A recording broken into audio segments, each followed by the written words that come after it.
Live mula sa GMA Network Center, 20 taon nang nakatutok. 24 oras. Magandang gabi po, Luzon, Visayas at Mindanao. Oras na lang hinihintay bago ang inaabangang pagbabalik bansa ni Mary Jane Veloso, ang OFW na ikinulong at hinatulan ng bitay noon sa Indonesia makaraang mahulihan ng droga sa maletang binibit-bit lang na umano niya noong taong 2010. Pasado 1:00 ng madaling araw oras dito sa Pilipinas, ibabiyahe si Mary Jane at hindi na poposasan o susuotan ng body armor ayon sa Bureau of Corrections. Mula sa Jakarta, Indonesia, nakatutok si Emil Sumang. Pinuntahan namin ang piitan kung saan inilipat si Mary Jane Veloso sa Jakarta bilang paghahanda sa kanyang pagbabalik sa Pilipinas. Humigit kumulang 30 minuto po ang ibiniyahe namin mula po sa sentro ng Jakarta at narating po namin ang Women's Correctional Facility na ito. Bahagi pa rin ng Indonesia. Dito po nakapit ngayon si Mary Jane Veloso. Pinahintulutan po tayo ng pamunuan ng pasilidad na kumuha ng video. Basta dito lamang, huwag nang lalagpas doon sa bakod.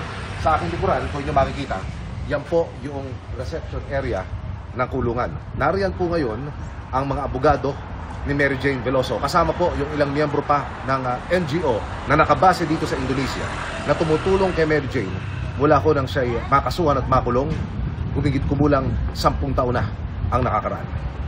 Dito namin nakilala si Wen, isang Indonesian na miyembro ng NGO na tumulong kay Mary Jane mula nang makulong 10 taon na ang lumilipas. Binigyan niya ako ng litrato ng mga batik na likha ni Mary Jane at ang artwork na ito na kanya ring likha. May mukha ito ni Mary Jane at sa gitna, nakalimbag ang tula na kanyang gawa na naglalaman ng kanyang naging karanasan nang siya'y makulong sa isang dayuhang piitan. It is very happy for me, myself, and for our organization because it's for 10 years already with her. It's really touching me. Yeah. Because every year I visit her in Yogyakarta. Mula sa Women's Detention Facility, ibibiyahe si Mary Jane patungong airport bandang 8:00 oras dito sa Jakarta. Sa airport gagawin ng isang press conference. Hindi na raw siya poposasan ayon sa Bucor. Hindi na rin siya susuotan ng body armor. 1:00 pasado ng madaling araw oras diyan sa Pilipinas, ililipad na si Mary Jane pabalik ng Pilipinas. Isasakay siya sa isang commercial flight at magtatagal lang higit 3 oras ang biyahe. Mga taga Bureau of Corrections, National Bureau of Investigation at Department of Foreign Affairs ang naatasan na pangalagaan ang ligtas na pagpapauwi kay Mary Jane.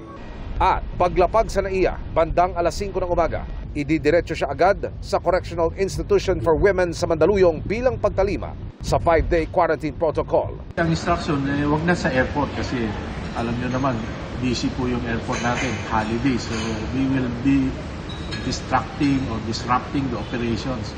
So we want a smooth transfer. Si Mary Jane makakapiling lang ng kanyang pamilya sa koreksyonal pagkatapos ng quarantine protocol.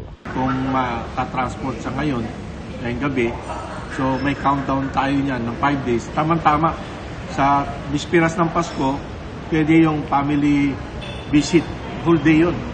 Ilalagay si Mary Jane sa selda kung saan naroon dati si Cassandra Leong. Na-release na sa custody namin, na-turnover na po namin sa Sergeant at Arms ng Congress. So yung kwarto na po yun na bakante, yun na po ang doon muna si mag-stay si Mary Jane. May CR, may beddings, and then of course kung may bisita siya, meron namang may kumbaga hallway, may espasyo para doon na sila mag-uusap. Pero kahit matapos na ang 5-day quarantine, kailangan pa rin manatili ni Mary Jane sa koreksyonal ng 60 araw base sa guidelines ng Bucor. Wala pa rin linaw ngayon kung kailan siya mapapalaya ng tuluyan o kung ipapardon ba siya ni Pangulong Marcos pagdating sa Pilipinas.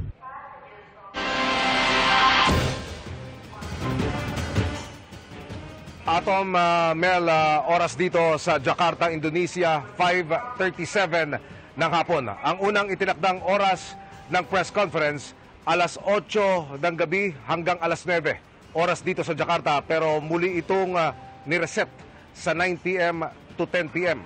Ito ay isasagawa na dito sa isang VIP lounge sa loob ng airport. Ayon sa pinakahuling impormasyon na ating natanggap, si Mary Jane Veloso ay wala pa rito sa paliparan at nasa pangangalaga pa ng detention facility ng Indonesian government. Nasa pagpupulo ngayon ang mga opisyal naman ng Department of Foreign Affairs, Bureau of Corrections, National Bureau of Investigation para plansyahin yung gagawing pag-turnover kay Mary Jane Veloso bago dalhin at iharap sa local media at sa mga media na mula riyan sa Pilipinas dito sa paliparan. At ganap na alas 12 pasado, mag-alauna to be exact, siya ay isasakay na sa isang commercial flight pabalik dyan sa Maynila. Mel Atom. Maraming salamat sa iyo. Live po mula sa Indonesia, si Emil Sumangil. Sabik na ang pamilya Veloso na mayakap si Mary Jane na ilang oras na lang ay makakauwi na sa Pilipinas. Ang hiling nila, kaunting oras para makasama si Mary Jane bago siya i-quarantine ng 5 araw sa Correctional Institute for Women. Nakatutok live si Joseph Moro. Joseph? Mel, bukod dyan ay executive clemency rin ang hiling nitong siya ng pamilya Veloso para kay Mary Jane matapos ang 15 taon niya, halos 15 taon niyang pagkakakulong sa Indonesia. Hindi na mapakali ang mga magulang ni Mary Jane Veloso lalo't ilang oras na lamang ay uuwi na ang kanilang anak sa Pilipinas galing sa Indonesia. Halos 15 taon ding nakulong sa Indonesia si Mary Jane matapos mahulihan ng 2 kilong heroin sa maletang pinabitbit lamang umano sa kanya. Hindi na nga po ako nakakatulog, hindi na makakain. Ang mga kapatid ni Mary Jane luluwas din pa Maynila galing Nueva Ecija mamayang gabi. Lahat sila umaasang makikita nila agad si Mary Jane pagbaba nito sa eroplano. Umaapela na sa Department of Justice ang abogado ng pamilya na makita at mahagkan si Mary Jane kahit saglit lamang. Sigurado pugpug po ang akap namin sa kanya, halik at lalong-lalo na yung 2 bata baka hindi kami makasingit. At yun na muna ang paunahin namin, yung mga 2 bata. Lalo na sa sitwasyon ni Mary Jane, halos 15 taon na hindi nakita dito sa Pilipinas. Kung makita man nila ay sa piitan, sandali lamang yan at minsanan lang, no? Doon sa 15 taon na yon. So mahalaga yan. Pero ayon sa Bureau of Corrections, pagdating sa Pilipinas ay ika-quarantine muna si Mary Jane ng 5 araw sa Correctional Institution for Women. Umaasa ang pamilya Veloso na magkakaroon sila ng pagkakataon na makadaw pampalad si Mary Jane bago siya i-quarantine dito sa Correctional Institution for Women. Kung hindi, maaaring sa Pasko na nila makita si Mary Jane matapos ang 5 araw niyang quarantine. Nagpapasalamat ang pamilya Veloso sa Indonesia at sa gobyerno ng Pilipinas. Pero may isa pa silang hiling pagdating sa bansa ni Mary Jane. Sana po pagdating ng 24, bigyan na ng clemency kaagad ng ating Pangulo para makauwi na po. Ayon naman kay Executive Secretary Lucas Bersamin, wala pa silang masabi kung ano ang pwedeng mangyari. Ang prioridad daw muna ni Pangulong Bongbong Marcos ay maibalik si Veloso sa bansa nang walang delay. Nang tanongin ng Pangulo tungkol kay Mary Jane sa pagpapasinaya ng One-Stop OFW Action Center ng DMW, ang tanging sabi ng Pangulo,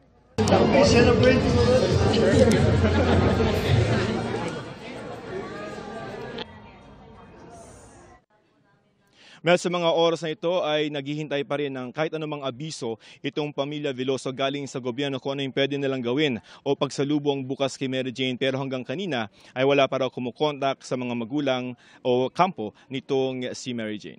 Mel? Maraming salamat sa iyo, Joseph Moro. Wala nang natitirang pogo sa bansa ayon sa PAGCOR, kasabay ng pagpapasara sa tinaguriang pinakamalaking pogo hub na nakatayo sa Kawit sa Cavite. Pero ang sabi ng PNP, hindi pa tapos ang laban. Nakatutok si June Veneracion. Full force ang mga matataas na opisyal ng gobyerno nang inspeksyonin ang pinakamalaking pogo hub sa bansa na matatagpuan sa Cavite. Pinasok ang mga dormitoryo at gaming area. Pagkatapos ay pinadlock. Nakatayo ang Pogo Hub sa ari-ariang ibinenta noong 2017 ng pamilya ni Interior Secretary John Vic Rimulya. As of last month, wala nang kuryente yung mga buildings dito. Pinatay na. So, makikita nyo naman, wala nang signs of habitation dito at wala nang signs of business. Sa umagang ito na isinara na po natin ito, wala na pong hub ang natitira dito sa atin sa buong bansa. Problemado ngayon ang operator kung ano ang gagawin sa 30 ektaryang ari-arian na merong 57 gusali.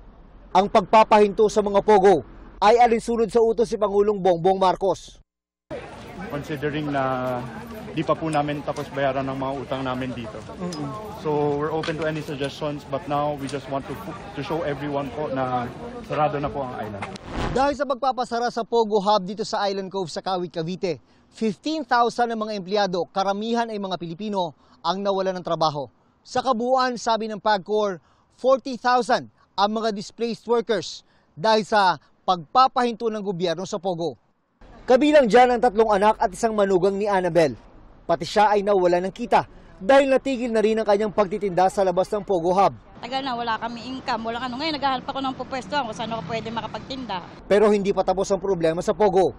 Merong report ang mga law enforcement agencies na may maliliit na Pogo na patagong nag-ooperate. After January 1, you will see ang powerful po ng gobyerno laban sa ganito. We may make sure matutupad po yung pangako ng presidente natin na wala pong Pogo by January 1. Para sa GMA Integrated News, June Veneracion, nakatutok 24 oras. Bilang pampuno sa kinaltas na budget ng Education Department, maaari umanong gamitin ang savings at ang hindi nito nagamit na pondo simula 2023. Iginit yan ni Senate President Cheese Escudero sa gitna ng pagpunto ng ilan na edukasyon ang dapat may pinakamalaking laang pondo mula sa gobyerno. Tutol naman ang ilang kongresista sa panukalang ipatawag ang BICAM para plantsahin ang issue. Nakatutok si Mav Gonzalez. Kasunod ng issue ng pagtapya sa DepEd budget, ang pangako ni Pangulong Bongbong Marcos, gagawa siya ng paraan para mapunan ang tinapyas pero hindi sa pamamagitan ng line item veto power. Ang sabi ni Senate President Cheese Escudero, maraming savings at hindi nagagamit na pondo ang DepEd noong 2023 at ngayong taon na pwedeng ipampunan sa kinaltas na mahigit 11.5 billion pesos sa 2025 budget ng Education Department. Kung sisilipin, mula raw 2022 hanggang 2024, 70% ng mahigit 51 billion para sa computerization program ng DepEd ang hindi nagamit. Kaya maiintindihan daw kung bakit ganoon ang naging alokasyon ng Kongreso para sa 2025. Dapat daw, alam ito ng DepEd at ni Secretary Angara dahil sila mismo ang nag-report sa Kongreso sa gitna ng budget deliberations ukol sa dismal utilization o hindi mahusay na paggamit ng pondo ng DepEd. Si Senadora Amy Marcos may tanong. In the event na may savings, pwede naman dagdagan. Pero it's a big if. May savings ba talaga? Sa dinami-dami, sa limpak-limpak na salapin na linagay sa program, talaga bang sigurado tayo? Hindi tayo nakakasigurado. Samantalang yung krisis natin sa edukasyon, yun ang talagang walang kaduda-duda. Pero higit sa pagbabalik sa tinapyas na budget ng DepEd, dapat masunod ang probisyon ng saligang batas na nagsasabing ang sektor ng edukasyon ang may pinakamataas na prioridad sa budget. Lumabas kasi na mas mataas pa sa mahigit 900 billion na budget para sa buong education sector ang inilaang pondo sa Department of Public Works and Highways na umabot sa mahigit 1 trilyong piso. Sabi ni Senador Mig Zubiri, maaari naman daw muling ipatawag ng Pangulo ang BICAM para maayos ito.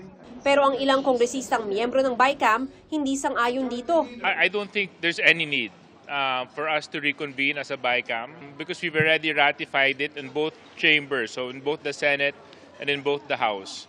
So we're very satisfied with the versions. Kung ano man ang magiging move ng executive within this time until the signing, so antayin na lang po natin. The President can or may exercise his veto powers. Para sa GMA Integrated News, Mav Gonzalez, nakatutok, 24 oras. May sagot ang Department of Education sa pahayag ni Senate President Cheese Escudero na marami umanong savings at hindi nagagamit na pondo ang kagawaran. Sabi ng DepEd, mula sa kabuuang budget na 32 billion pesos para sa kanilang computerization program mula 2022 hanggang 2024, 28.5 billion pesos o 89% ng pondo ang nailaan na sa ibang bagay. Taliwas yan sa sinabi ni Escudero na 70% ng mahigit 51 billion pesos fund ang hindi nagamit, kaya pwedeng gamiting pampuno sa kinaltas na mahigit 11.5 billion pesos sa kanilang 2025 budget.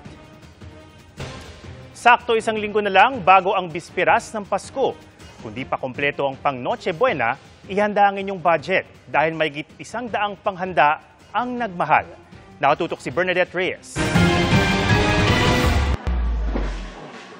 Sa nilabas na Noche Buena Price Guide ng Department of Trade and Industry, 102 na Noche Buena items ang tumaas ang presyo, habang 13 naman ang bumaba tulad ng ilang brand ng mayonnaise, macaroni, pasta at all-purpose cream. 121 items naman ang hindi nagbago ang presyo. More than 50% have the same price as last year, meaning no price increase siya from last year. Tapos merong mga iba na nag-increase sila pero less than 5%. So we're very happy with this kind of update para sa Noche Buena, para yung mga pamilya natin, at least we'll be able to enjoy and have a Merry Christmas. Para mapagkasya ang budget, may diskarte rin ng ilang mamimili sa pamimili ng panghanda sa Noche Buena. Nung linggo, Bumili kayo ng pasta. Tapos, sunod naman gatas na panghalo naman sa sa pasta. Hindi siya mabigat sa bulsa. Hindi yung baga pag ibulto mo kasi pag tignan mo na yung wallet, konti na lang natitira po. Para isa na lang po yung handa namin, yun na lang po, isasabay namin yung binyag ng apo ko. Sa 25 po. Para isahan na lang po yung gastos namin para makatipid na rin po. Hanapin rin ang mga sales section sa mga groceries at supermarket. Mga 12 to 1, ganyan, wala pa masyadong tao. Mga lunchtime. Yung mga spaghetti po na may kasama silang sauce, tapos yung mga tasty na may free na rin, at saka mga cheese na discounted. Kung wala yung favorite brand or favorite size, no? You might want to you have to be flexible, di ba? You might want to try another brand. Sa basket na ito, may panghanda na sa Noche Buena kagaya ng spaghetti, fruit salad, tinapay, sandwich bread at meron na ring hamon. Papakwenta natin kung kakasya ba ang 1,000 pesos para sa lahat ng ito. Ang suma total 941 pesos and 25 centavos. May sukli pang mahigit 50 pesos. Ang mga produktong agrikultura naman na sangkap sa mga panghanda sa Noche Buena, sapat ang supply sa kabila ng hamon ng mga nagdaang bagyo at sakit tulad ng African swine fever. Merong mga pagtaas of course dahil habang papalapit ang Pasko talagang marami yung demand ng ng mga pamasko na inihahanda, mga ingredients, kagaya ng gulay, ng karne, etc. But in terms of volume of supply, we're relatively confident na hindi tayo magkakaroon ng tightness sa supply. Para sa GMA Integrated News, Bernadette Reyes, nakatutok 24 oras. Tinututulan ng ilang grupo ang lumobong budget ng Kongreso na umabot sa mahigit 50 bilyong piso. Hindi man masabi ng ilang miyembro ng BICAM kung saan galing ang dagdag na pondo sa Kongreso, nilinaw naman nilang hindi ito galing sa subsidiyang tinanggal sa PhilHealth o sa pondong kinalta sa DepEd. Nakatutok si Tina Panganiban Perez. Nagprotesta sa labas ng Kamara ang ilang grupong tutol sa mga pagbabago sa panukalang 2025 budget matapos itong isapinal ng Bicameral Conference Committee. Ang tinututulan nila ang pagbawa sa pondo sa edukasyon at mga serbisyo, pati ang paglobo ng budget ng Kongreso. Kaya ang panawagan po natin, ibalik sa bicameral itong version na ito. Maaari naman po talaga itong gawin ng kasalukuyang Senate and Congress kasi may power naman talaga silang gawin ito. Sa isang pahayag, sinabi ni ACT Teachers Party List Representative Franz Castro na dapat daw ibalik ang mga pondong tinanggal sa social services at alisin ang umano'y pork barrel na isiningit sa mga proyektong pang-infrastruktura, pati na ang napakalaking nadagdag sa budget ng Kamara na mahigit 17 bilyong piso. Sa panukalang 2025 budget na isinumite noong Hulyo ng Department of Budget and Management, naglaan ng DBM ng 31.29 billion pesos para sa buong Kongreso. Pero pagkadaan sa Bicameral Conference Committee, tumalon ito sa mahigit 50 billion pesos. Kung titingnan lang ang budget ng Kamara, naglaan ng DBM ng 16.345 billion pesos na budget. Pero sa inaprubahan ngayong bersyon ng Kongreso, dumoble ang budget ng Kamara at naging 33.67 billion pesos, dinagdagan ng 17.3 billion pesos. Ang budget naman ng Senado sa isinumite ng DBM nasa 12.83 billion pesos lamang. Matapos dumaan sa Bicameral Conference Committee, nadagdagan ito ng 1.1 billion pesos at naging 13.93. Si Senador Mig Zubiri, nagulat din sa paglobo ng budget ng Kongreso.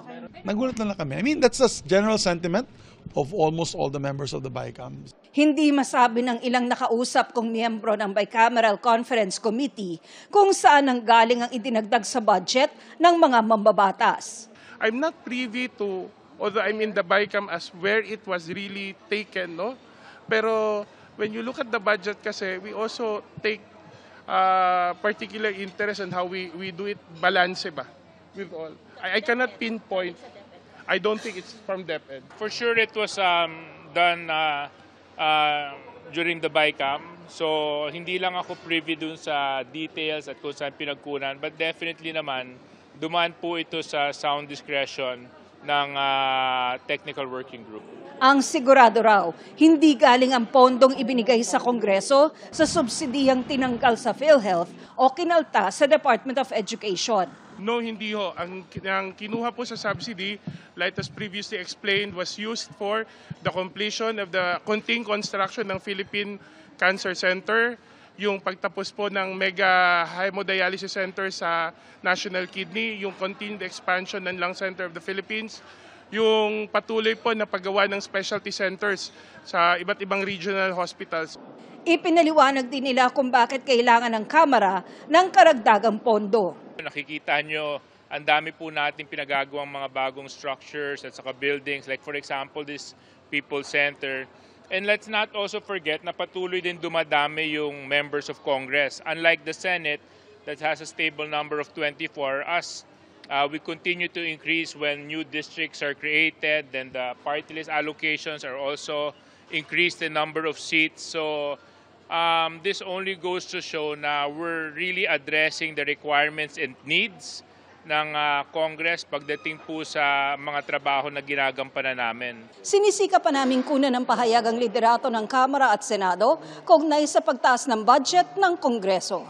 Para sa GMA Integrated News, Tina Panganiban Perez, nakatutok, 24 oras. Balikan natin si Emil Sumangil na patuloy na nakabantay sa updates mula sa Jakarta, Indonesia. Kaugnay sa nakataktang pagbabalik sa bansa ni Mary Jane Veloso. Emil.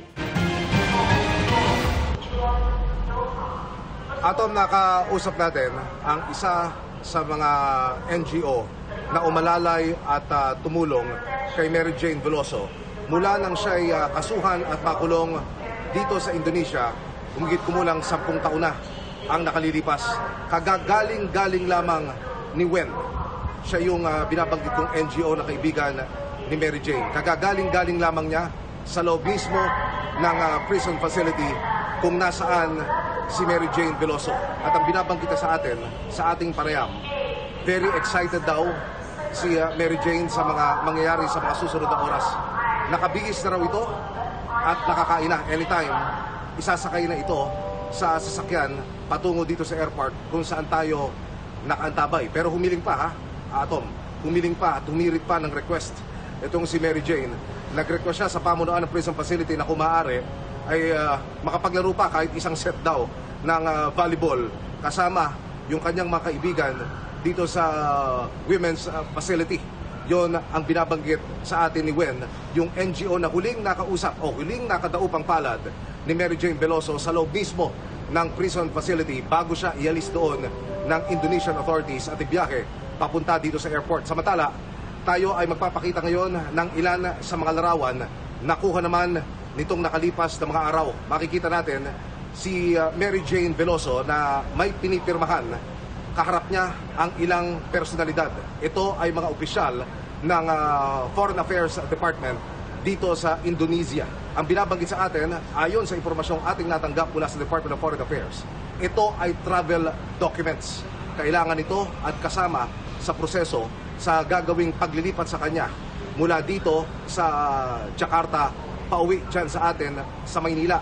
Kuha ito noong pagpasok sa prison facility ni Mary Jane Veloso dito sa Jakarta. Makaraan siyang ibiyahe na humigit kumulang 12 oras mula naman sa Yogyakarta. So yan ang latest development. Ang lugar kung saan idaraos yung press conference, sa ating pinakahuling impormasyong natanggap ay bantay sarado na ng Indonesian authorities. Meron na ring mga miyembro ng Philippine contingent na naroon para salubungin si Mary Jane Veloso, pati na yung mamumuno dito sa press conference. Atom. Maraming salamat, Emil Sumangil. Mag-update po naman tayo sa bagong bagyo at magiging epekto nito sa lagay ng panahon ngayong nalalapit na Kapaskuhan. Makakasama natin si Amor La Rosa ng GMA Integrated News Weather Center. Amor? Salamat, Miss Mel. Mga kapuso, tama po yan, sa gitna po ng pagiging abala natin sa papalapit na Pasko, maging handa rin sa bagong nabuong bagyo, ang Bagyong Kerubina. Nakataas ngayon ang signal number 1 dyan po yan sa Davao Oriental, kung saan mararanasan yung malakas na bugso ng hangin na may kasama rin po mga pag-ulan. Huling nakita ang sentro ng Bagyong Kerubina sa layong 245 kilometers. Yan po sa silangan ng General Santos City.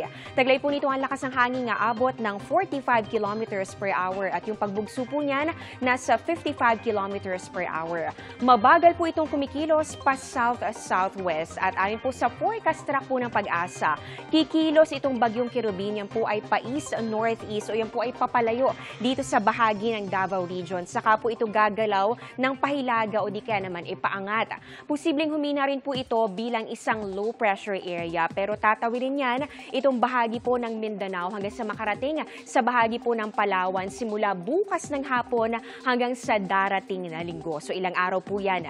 Pwede pang magkaroon ng pagbabago sa mga susunod na oras o araw. Kaya po patuloy po nating tututukan kung masusustain pa po niya yung pagiging bagyo o di kaya naman tuloy-tuloy na po ang paghina sa mga susunod na araw.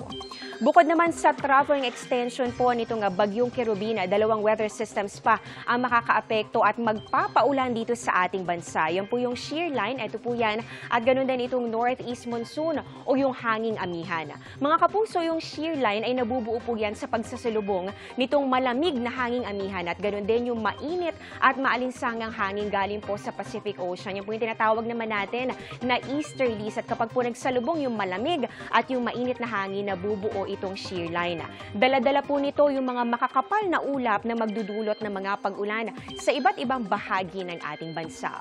Sa heavy rainfall outlook ng Pag-asa, may malalakas na ulan dyan po yan sa Quezon kasama na ang Pulilio Island, Bicol Region, Eastern Visayas, ganun din sa Agusan Provinces at pati na rin sa iba pang bahagi ng Davao Region. May heavy to intense rains naman dyan po yan sa may Surigao del Norte, Dinagat Islands, Surigao del Sur at pati na rin sa Davao Oriental. Halos ganyan din po ang ipinapakita ng datos ng Metra Weather, kung saan malaking bahagi po ng Visayas at ganun din ng Mindanao ang makakaranas po ng mga pag-ulan, lalong-lalo na bandang hapon. Yung nakikita po ninyo, nagkukulay orange, meron din po mga nagkukulay pula. Ibig sabihin po niyan ay yung heavy to intense rains o yung mga matitinding buhos ng ulan. Kaya doble ingat po, lalo na kung ilang araw na po kayong inuulan, posible pong malambot na ang lupa. At ganun din, doble ingat din sa mga kapuso natin malapit po dyan sa Bulkang Kanlaon. At dito naman po sa bahagi ng Luzon, meron po mga kalat-kalat na pag-ulan. Dito po yan sa Cagayan Valley, kasama po dyan ng Isabela. Ilang bahagi rin po ng Cordillera, Central Luzon. Ganon din dito sa may Mimaropa, Quezon Province, at pati na rin sa Bicol Region. Meron din po tayong nakikita na mga malalakas sa pag-ulan, kaya doble ingat din para po sa mga residente. Hindi rin inaalis ang tsansa ng ulan dito sa Metro Manila bukas, gaya po ng naranasan kaninang hapon sa ilang lungsod. Kaya po huwag kalimutan magdala ng payong kung may lakad bukas. At yan ang latest sa lagay ng ating panahon. Ako po si Amor La Rosa. Ito ang GMA Integrated News Weather Center. Maasahan anuman ang panahon.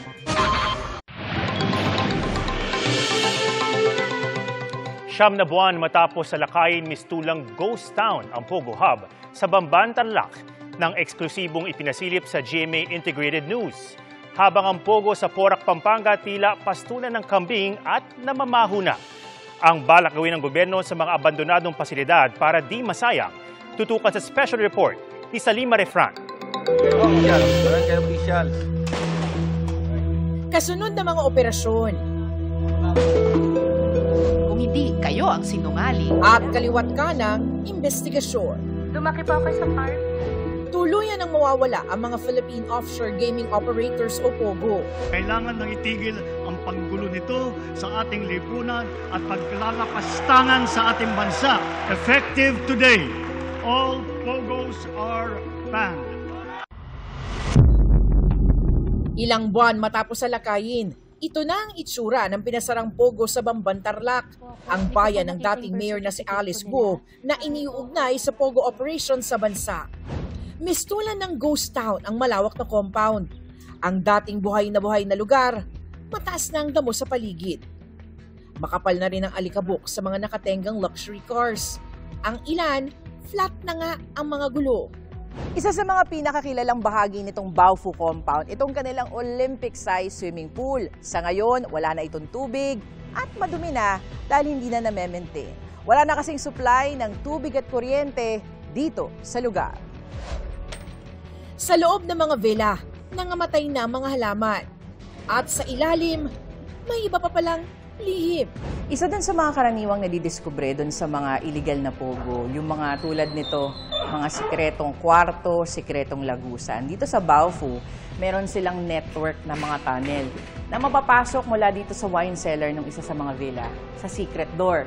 Pagpasok mo, ito na, bakal na pintuan, papasok sa lagusan, papunta na dun sa ibang mga villa. Ang mismo mga opisina, abandonado na. Nasira na rin ang ilang partisyon ng mga ito. Nagkalat ang mga gamit, pati pagkain at basura ng mga POGO worker. Tahimik na rin sa POGO Hub sa Porac, Pampanga. Ilang oras bago salakayin itong Lucky South 99 ay halos mapuno itong daanan na ito ng mga nagsisilikas at nagtatakasang mga POGO worker. Sa ngayon, wala na halos tao, iba na lamang sa ilang mga pulis na nagbabantay dito sa lugar. Hindi na mga POGO worker ang makikita rito, kundi mga kambing na nanginginain ng matataas na damo. Nakakandado at selyado ang mga work area, pati na rin ang mga villa ng mga boss. Pero pinayagan tayong makapasok sa isa sa mga dormitoryo. Magmula nung ni-raid ay hindi pa ito nakikita ng publiko. Katunayan, puno na nga ng agyo itong paligid. At kung titignan mo yung mga kwarto, makalat, magulo. Kasi ganito iniwan ng mga POGO worker, yung kanilang mga dormitoryo, nang sila ay tumakas. Dito naman, sa may gilid na ito, medyo iba na yung amoy. Yan ay dahil may mga naiwan din pagkain na nabubulok na sa mga oras na ito. Sa datos sa Presidential Anti-Organized Crime Commission o PAOK, 8 malalaking POGO hub nang na-raid mula 2022. Lahat ng mga ito, wala ng mga tao. Nasa ilalim na ng preservation order ang mga properties ng mga ni-raid na POGO tulad nitong Baofu compound. Ibig sabihin, nasa pangangalaga na yan ng gobyerno habang dinidinig ang mga forfeiture case para sa mga ito. Kasi dun sa human trafficking law natin, may provision doon yung 9 instruments and proceeds of the crime. So yung mga kasangkapan at yung mga kinita mula sa krimen ng human trafficking ay maaaring ma-forfeit sa Estado para sa napakikinabangan ng mga biktima ng human trafficking. Ang iniisip natin dito is mapakinabangan ng gobyerno. Like yung mga malalaking POGO hubs na yan, pwedeng gawing mga eskwelahan yan, pwedeng gawing mga kampo o training centers. Kung halimbawa manalo yung kaso namin at maging property ito ng gobyerno at pwede namang ibenta. Kasi yung mga biktima ng human trafficking, pwedeng silang matulungan ito. Ang isang sinalakay na POGO hub sa Pasay, detention facility na ng PAOK at kasosyo pa ang Department of Social Welfare and Development o DSWD bilang processing center para sa mga sinasagip sa mga lansangan. Sa taya ng real estate consultancy firm na Lichu Property Consultants, humigit kumulang 1 million square meters ng office space ang mababakante sa paglisa ng mga POGO. Hindi pa kasama dyan ang maraming landlord na nagpaupa ng kanilang mga condo unit o residential property sa mga foreign POGO workers. It will take 3 to 5 years bago mag-stabilize ulit yung market. Yung pinakamalaking impact nito is yung sentiment ng investor. Sa datos ng Department of Finance, nasa 99.25 billion pesos kada taon ang naging ambag ng pogo sa ekonomiya. Pero NEDA na rin mismo nagsabi, hindi yan matutumbasan ang negatibong epekto ng pogo sa lipunan. Sa pagtatapos ng taon, tuluyan ang isasara ng Pilipinas ang mga pinto nito sa mga pogo, sa kaliwat ka ng mga krimen, sa mga kontrobersya at sa dami ng mga biktima. Sana'y natuto na ang bansa na wag nang hayaang umusbong muli ang ganitong klaseng madilim na industriya. Mula rito sa Porac sa Pampanga, para sa GMA Integrated News, Salima Refran, nakatutok 24 oras. 3 hanggang 4 na beses na kung mag-clearing operations ang MMDA para ibsan ang mas tumindi pang traffic sa Metro Manila. Kabilang sa mga nasita kanina, ang driver ng pickup na muntik makahagip ng enforcer dahil nagtangka itong tumakas. Nakatutok live si Mark Salazar. Mark? Mel, tila nasa climax na tayo nung tinatawag na Christmas Carmageddon. Dahil yung mga major thoroughfare man yan o alternate routes ay papuno na ng papuno, pasikip ng pasikip. Ngayong 1 linggo na lang ay Pasko na.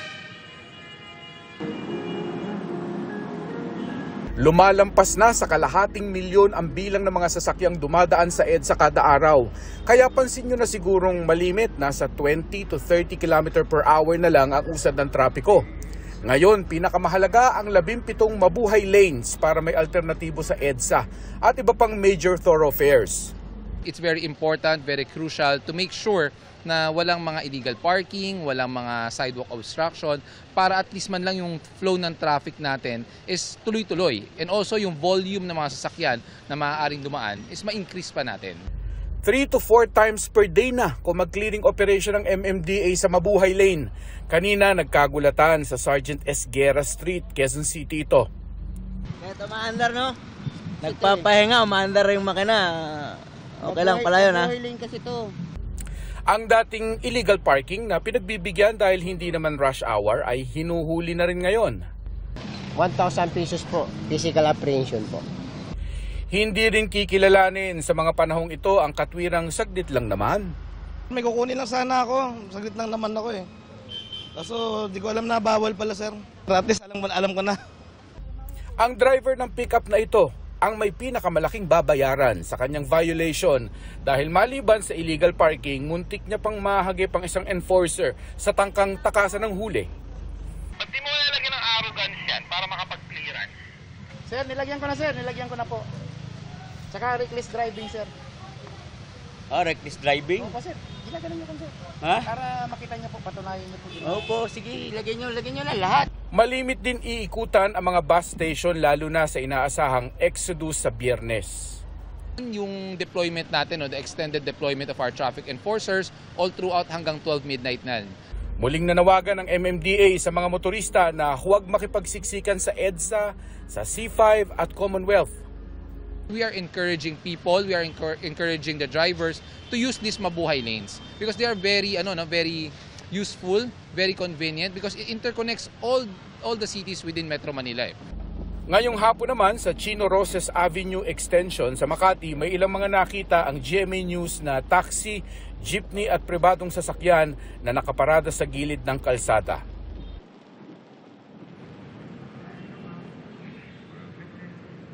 Mel, sulyapan lang natin na mabilis ang sitwasyon ng trapiko dito sa EDSA Shaw Boulevard dahil isa ito sa mga bottleneck ng EDSA. Palibase tabi-tabi ang mga mall dito ay masasabi nating mapagtsatsagaan ito. Mas naka-experience tayo na mas malala rito.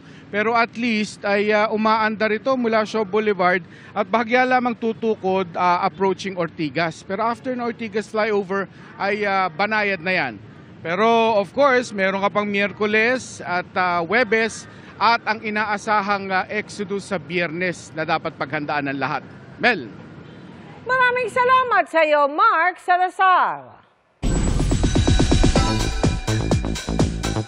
Doble ang excitement sa upcoming MMFF entry na Green Bones dahil sa bagong poster nito at latest kulita ng mga bidang sina Dennis Trillo at Ruru Madrid. Pero di lang dyan abala si Ruru dahil ongoing rin ang shoot niya para sa series na Lolong Bayani ng Bayan. Makichika kay Nelson Canlas. After pambansang Ginoo David Licauco, may bago na namang recruit ngayon sa pagtitiktok si Kapuso Drama King, Dennis Trillo. Ang TikTok entry niya with Green Bones co-star Ruru Madrid, good vibes ang hatid sa fans na sobrang excited nang mapanood ang Metro Manila Film Fest entry ng dalawa. This afternoon din, nirelease ang bagong poster ng GMA Pictures entry. To be honest, Kuya Nelson, parang first of all, I'm just very grateful to be part of this project. Na-manifest ko lang to eh. Last year when I was watching Firefly, sabi ko, parang nung nag-end credit, sabi ko, feeling ko may MMFF ako next year. Naramdaman ko yun. Sinabi ko agad kay Bianca, sabi ko, mahal, feeling ko may MMFF ako next year. And then, biglang binigay sa akin. Nagkataon na biglang may Green Bones. Ikinwento rin ni Ruru ang matinding paghahanda niya para sa kanyang karakter. Kaunti raw ang galaw niya sa pelikula. Bagay na nag-alis daw sa kanyang comfort zone. Most of my scenes, hindi ako nagsasalita eh. Karamihan nagmamasid ako. Most of the time, parang inaaral ko what's happening. Bukod sa promotion ng Green Bones, hands-on din ang Kapuso Action Prince sa isa pa niyang major project, ang GMA Prime series na Lolong Bayani ng Bayan. Parang meron akong ginawa na 6 sets of fight scenes and then parang on the spot ko lahat siya ginawa. It was very challenging kasi parang una, kafight ko yung goons. Pangalawa, kafight ko yung mga artista. Pangatlo, kafight ko yung artista. And then, kafight ko yung double ng artista. Parang never kasi ako nagdo-double eh. So, nagiging challenge siya sa akin. Sa gitna ng busy schedule, di pa rin nalilimutan ni Ruru ang mga tagahanga. Nakisaya siya sa belated birthday celebration na inihanda ng kanyang fans. At the end of the day, as long as binubuhos mo lahat ng iyong mga kaya at lagi mong pinupusuan lahat ng iyong ginagawa, parang lahat magiging worth it. Nelson Canlas, updated sa Showbiz Happenings. Kung ang ilang Noche Buena items nagmahal, ang ilang usong pamaskong panregalo naman e bagsak presyo sa Divisoria sa Maynila. Nakatutok doon live si Maris Umali. Maris? Mel, ngayon ngang 8 araw na lang bago magpasko, dagsa ng ating mga kababayan dito sa paboritong takbuhan ng mga tight ang budget dito sa Divisoria. Abot tenga ang ngiti ng magkaibigang Sabrina at Cirilo matapos bilhan ng kanilang ninang na regalo rito sa Divisoria. Food na laruan. Laruan? Happy po. Bakit? Kasi maganda po yung binili po sa akin ng ninang ko. Masaya maglaro ng bubbles. Buena mano nga silang niregaluhan ng kanilang ninang na dito na rin sa Divisoria na makyaw ng panregalo para sa mga kaklase pa ni na Sabrina at Cirilo. Take note, 1,000 piso lang ang budget nila para sa pamasko. Pero sangkatutak na rin ang kanilang mga napamili na patok daw sa mga bagets. Good for 35 students po. Giveaways po nila for Christmas po. Mafe-feel naman po nila yung presence ng Christmas ngayon. May natanggap po silang regalo kahit simple lang po. Masasaya na po sa sa simpleng regalo ng mga Bakit? Pinaghirapan po namin.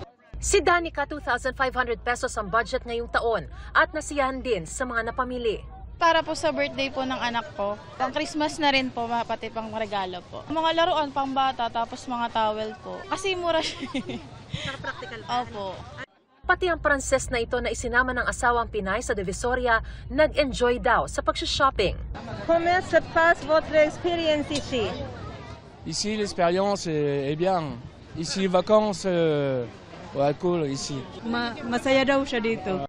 Sa tindahang ito, bawat item mabibili raw sa halagang 25 pesos. Mabili rin ang mga tumbler at walyang buy one take one sa halagang 150 pesos. Ang damit at jersey na terno nasa 100 hanggang 250 pesos. Mga sling bag na nasa 100 hanggang 120 pesos. Mga stuffed toy na nasa 100 hanggang 250 pesos. Patok din daw ang mga puti at dekolor na t-shirt na ine-emprentahan ng Welcome 2025 o kung ano-ano pang disenyo na nasa 150 hanggang 200 pesos. Nung una po, pa-isa-isa. Ngayon, nakakabawi-bawi na rin kahit papano. Na rin, benta-benta kahit papano. Kailangan i-discount para makabili. Pati mga alagang hayop pwede ring mabilhan ng regalo, gaya ni Violeta na binilhan ng Santa costume ang alagang Shih Tzu. Meron din ditong tali para sa aso, kulungan at mga laruan. Mabait po siya, tapos malambing sa akin. Nakakaalis ng stress po. Makakamura na po sila dito, ma'am, kasi yung iba kasi mamahal po kasi sa mga mall. Less 50 po. Ay, ganon? Yes, ma'am. Mel, sa mga sandaling ito, bago mag-alas 8 ng gabi, marami pa rin po tayo mga kababayan na naghahabol na mamili dito sa Divisoria. No? At ang mga ilang tindahan daw dito bukas hanggang alas 10 ng gabi. Sa lahat naman po ng pagkakataon, matuto tayo magpasalamat. Maliit o malaki man ang ating matanggap. Ang mahalaga ay naalala tayo na nagbigay sa atin. Mel? Maraming salamat sa iyo, Mariz Umali. Urgy Sangre Danaya is back on GMA Prime sa pamamagitan ng mga batang riles. Balik Pilipinas din ang kanyang Christmas celebration at this time with her kids na laking Australia. Makichika kay Lars Santiago. Hindi mo naiintindihan kung anong pinagdaanan ng mga ninuno ko. Sa tuwing nakikita ni Diana Zubiri sa TV ang plug ng mga batang riles, Taga-rilis! Taga-rilis! Ano ang puro taga-rilis? mas lalo raw siyang nasasabik na mapanood na ito ng mga kapuso. Excited ako, Kuya Lar, kasi kami ang unang show na papasok ngayong bagong taon. So kami ang, kami ang opening ng taon na ito. Kaya masayang-masaya ako dahil ito yung pagbabalik ko after ng 5 taon. Comeback project din ito ni Diana pagkaraan ng 5 taon na paninirahan sa Australia. Huli siyang napasabak sa action and fight scenes noong gumanap siya bilang Lila Sari sa Encantadia 2016. Puring-puri nga ni Diana ang 5 young actors na kasama niya sa project. Di lang daw mababait, magalang din daw sina Kokoy De Santos, Rahil Birria, Bruce Roland, Antonio Binson at Miguel Tan Felix na gumaganap bilang kanyang anak sa serye. Magalang po yung bata, may disiplina siya, tsaka nakita mo trained. Kasi nga po since bata pa naman siya, artista na siya. Trained na siya, professional, okay na okay yung tandem namin bilang mag-ina. Talagang nagre-reach out din siya sa akin, nagbibigay ng effort, pagdating naman din sa pag-arte. Dahil sumasabak sa matinding action scene si Miguel at ang 4 pa niyang co-actors, may magandang obserbasyon din sa kanila si Diana bilang young action stars. Nakikita ko sila mag-rehearse, mag-training. Proud ako kasi nakikita ko po kung gaano sila kasipag, kung paano nila pinaghahandaan yung mga eksena. Kaya I'm sure magiging proud din sa kanila yung mga manonood. Ngayong Pasko, sa bahay lang daw si Diana kasama ang kanyang pamilya dahil ngayon lang ulit siya makakapag-celebrate ng Pasko sa Pilipinas. Tinuturuan na nga raw niya ang kanyang mga anak na laking Australia ng Pinoy Christmas traditions. Tinuruan ko na silang magmano at ituturo ko sa kanila yung mga ninong nila. Kasi yan yung tradition dito sa Pilipinas, mano po ninong, ano po ninang. Masaya kami na kahit papaano pinapasaya yung mga bata, kahit laruan. Simpleng ganun lang yung mga anak ko, kahit ano ibigay mo, masayang-masaya na yung mga yun. Lars Santiago, updated sa showbiz happening. And that's my chika this Tuesday night. Ako po si Iya Arellano. Miss Mel, Adam? Salamat sa iyo, Iya. At yan ang mga balita ngayong Martes. Mga kapuso, 8 days na lang, Pasko na. Ako po si Mel Tiangco para sa mas malaking misyon. At para sa mas malawak na paglilingkod sa bayan. Ako si Ato Maraulio. Mula sa GMA Integrated News, ang News Authority ng Pilipino. Nakatuto kami 24 oras.